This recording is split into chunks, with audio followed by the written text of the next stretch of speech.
Now turn to Section 1. Section 1.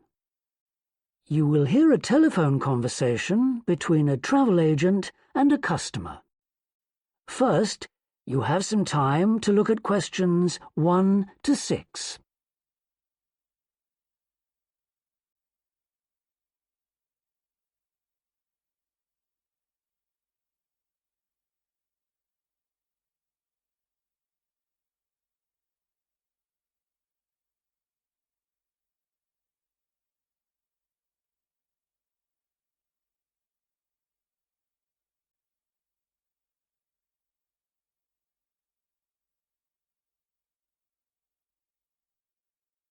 Now we shall begin.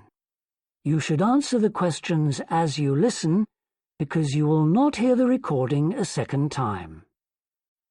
Listen carefully and answer question to 6. Good morning, World Tours. My name is Jamie. How can I help you? Good morning. I want some information on self-drive tours in the USA. Could you send me a brochure? Of course. Could I have your name, please? Andrea Brown. Brown. Thank you. And your address? 24 Ardley Road. Can you spell that? Ardleigh Road. Postcode? BH5 2OP. Thanks. And can I have your phone number? Mobile, all right. Fine. It's 07786 643 091. Thank you. And can I ask you where you heard about World Tours? From a friend, or did you see an advert somewhere? No, I read about you in the newspaper. Okay, I'll get the brochures in the post to you, but can I give you some information over the phone? What kinds of things do you want to do on your holiday? I'm interested in going to California with my family. I've got 2 children, and we want to hire a car. Okay, we have a couple of self-drive tours there, visiting different places of interest in California. First one begins in Los Angeles, and there's plenty of time to visit some of the theme parks there. That's something on my children's list, so I'd want to include that. Good. Then you drive to San Francisco.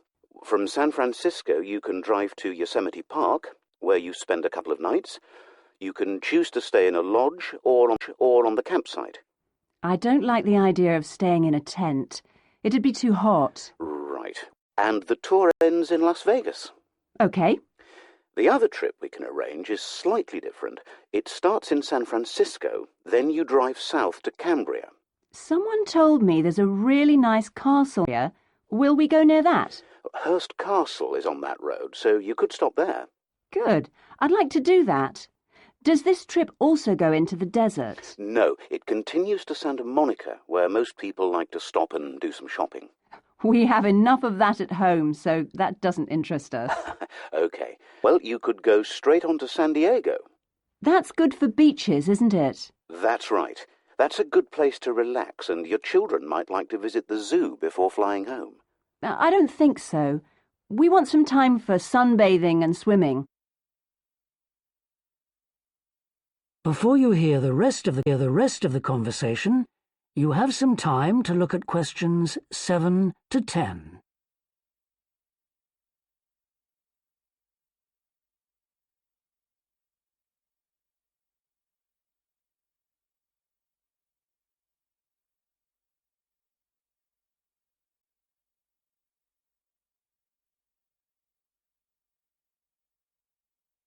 Now listen and answer questions 7 to 10. So, how many days are the trips, and how much do they cost? The first one I told you about is a tour through California, which lasts 12 days and covers 2,020 kilometers. The shortest journey is 206 kilometers, and the longest is 632 kilometers. The cost is £525 per person. That includes accommodation, car rental, and a flight, but no meals. Okay. And the other trip? That lasts 9 days, but you spend only 3 days on the road. You cover about 980 kilometres altogether. So is that cheaper then? Yes, it's almost £100 cheaper. It's £429 per person, which is a good deal. So So that covers accommodation and car hire. What about flights? They aren't included, but these hotels offer dinner in the price. OK, well, thank you very much. I'll be in touch when I've had a chance to look at the brochure. I'm pleased to help. Goodbye. Goodbye. That is the end of section 1. You now have half a minute to check your answers.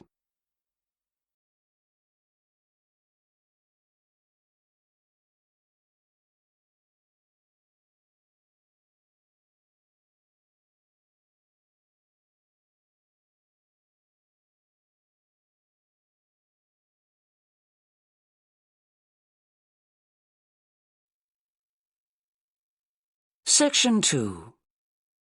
You will hear a fitness manager of a leisure club talking to some new members. First, you have some time to look at questions 11 and 12.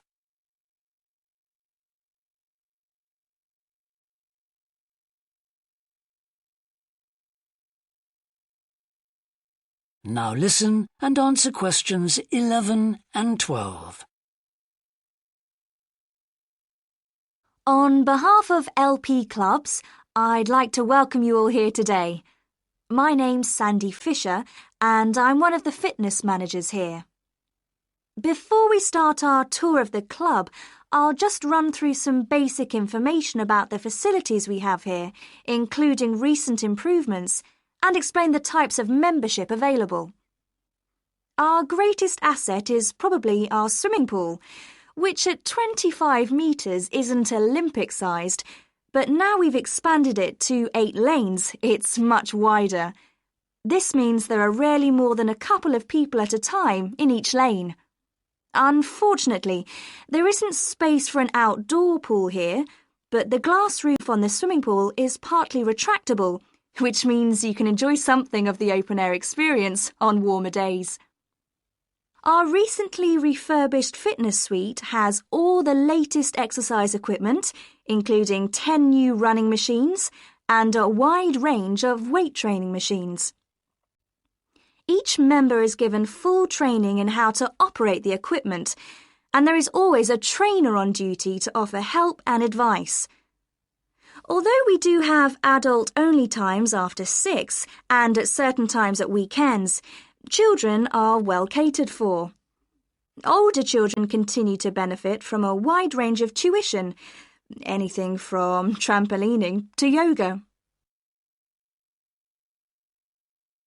Before you hear the rest of the talk, you have some time to look at questions 13 to 20.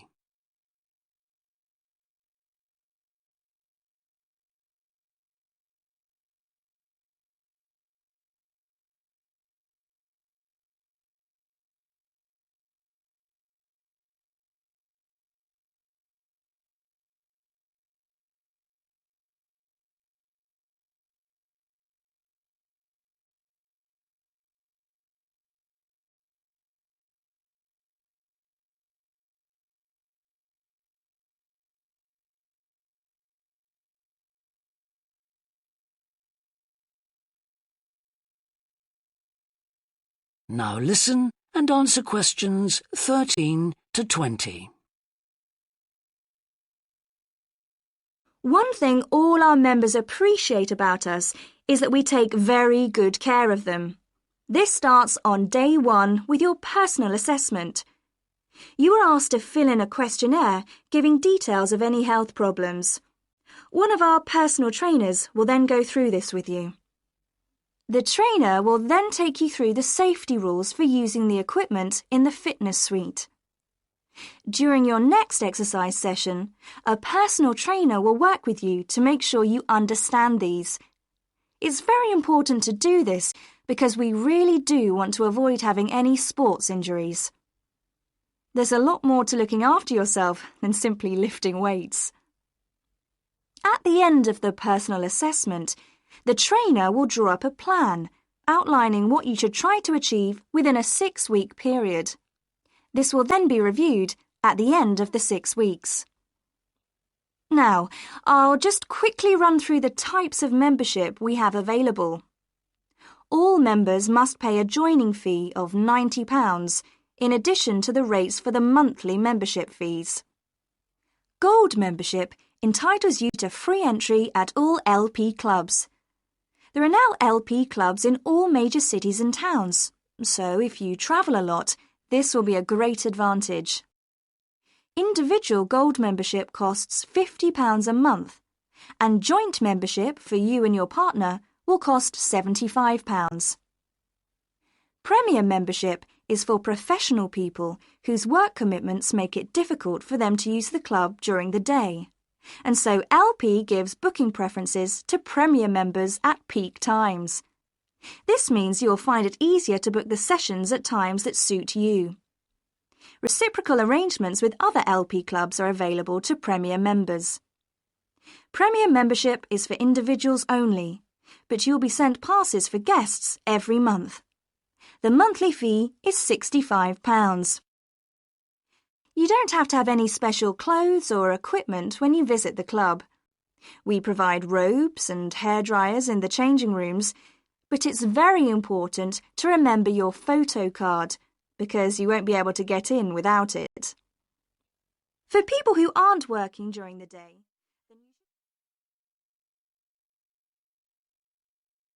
That is the end of section 2. You now have half a minute to check your answers.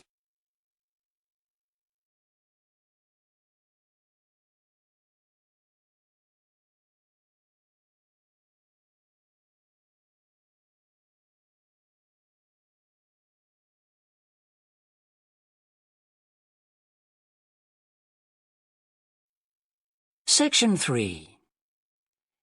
You will hear a student called John talking to a professor about a design competition he is entering. First, you have some time to look at questions 21 to 25.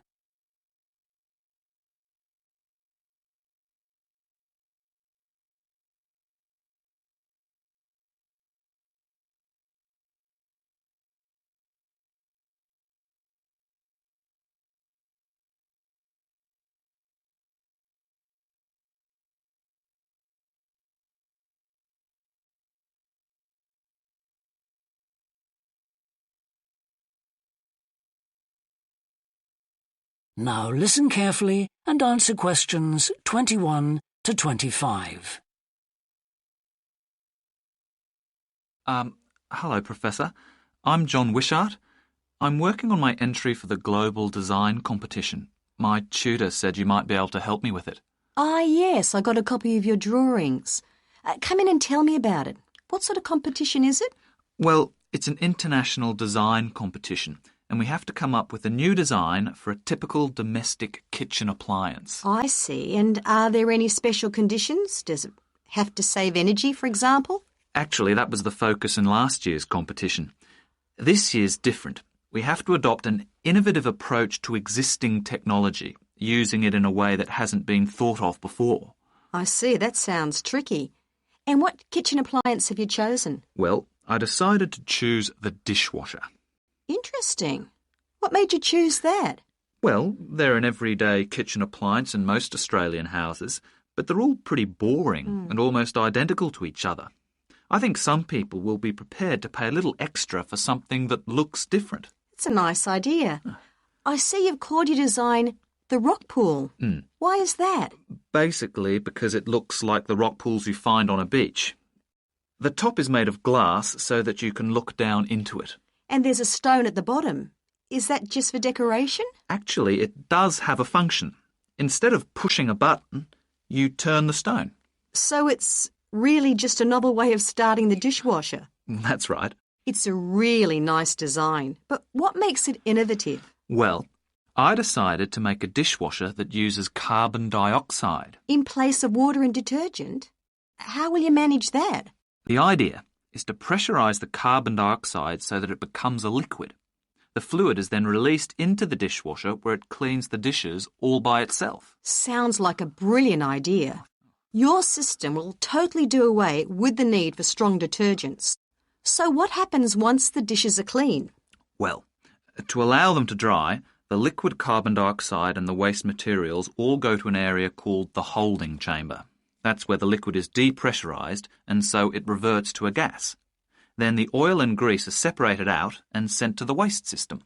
It sounds like you've thought it all out very thoroughly. So what happens to the carbon dioxide once the process is complete? Not wasted, I hope. Actually, that's where the real savings are made. The carbon dioxide is sent back to the cylinder and can be used again and again. What a terrific idea. Do you think it will ever be built? Probably not, but that's okay. Well, I'm sure a lot of positive things will come out of your design. Before you hear the rest of the discussion, you have some time to look at questions 26 to 30.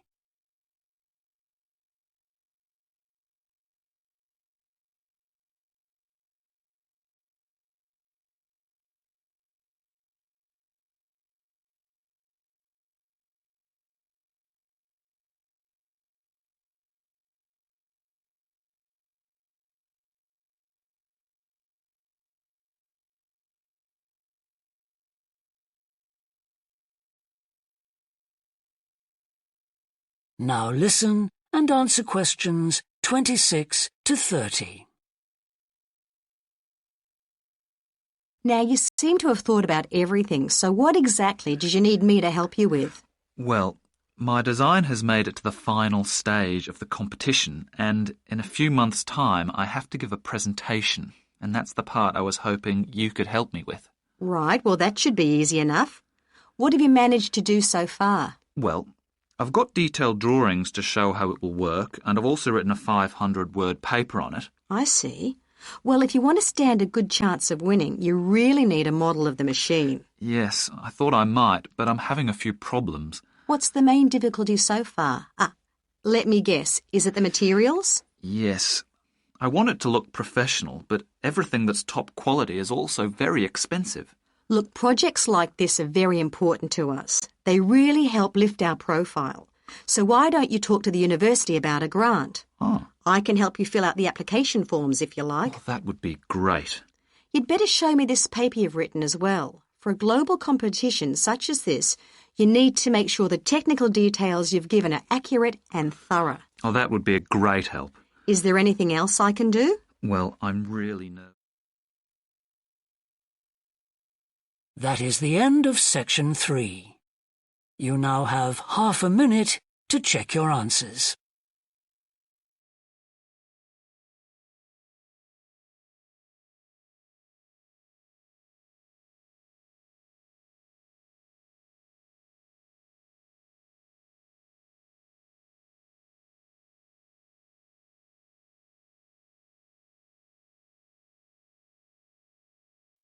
Section 4. You will hear a university lecture about an endangered bear in British Columbia, Canada, known as the spirit bear. First, you have some time to look at questions 31 to 40.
Now listen carefully and answer questions 31 to 40.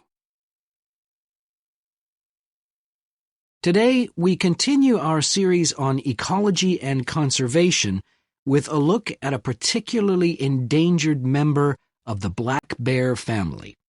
1 in 10 black bears is actually born with a white coat, which is the result of a special gene that surfaces in a few. Local people have named it the spirit bear, and according to the legends of these communities, its snowy fur brings with it a special power. Because of this, it has always been highly regarded by them, so much that they do not speak of seeing it to anyone else. It is their way of protecting it when strangers visit the area. The white bear's habitat is quite interesting. The bear's strong relationship with the old-growth rainforest is a complex one.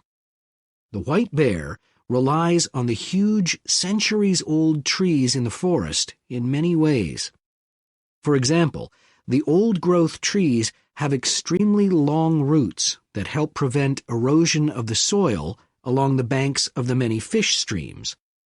Keeping these banks intact is important because these streams are home to salmon, which are the bear's main food source. In return, the bear's feeding habits nurture the forest. As the bears eat the salmon, they discard the skin and bones in great amounts on the forest floor, which provide vital nutrients. These produce lush vegetation that sustains thousands of other types of life forms, from birds to insects and more. Today, the spirit bear lives off the coast of the province of British Columbia on a few islands. There is great concern for their survival, since it is estimated that less than 200 of these white bears remain. The best way to protect them is to make every effort to preserve the delicate balance of their forest environment. In other words, their ecosystem.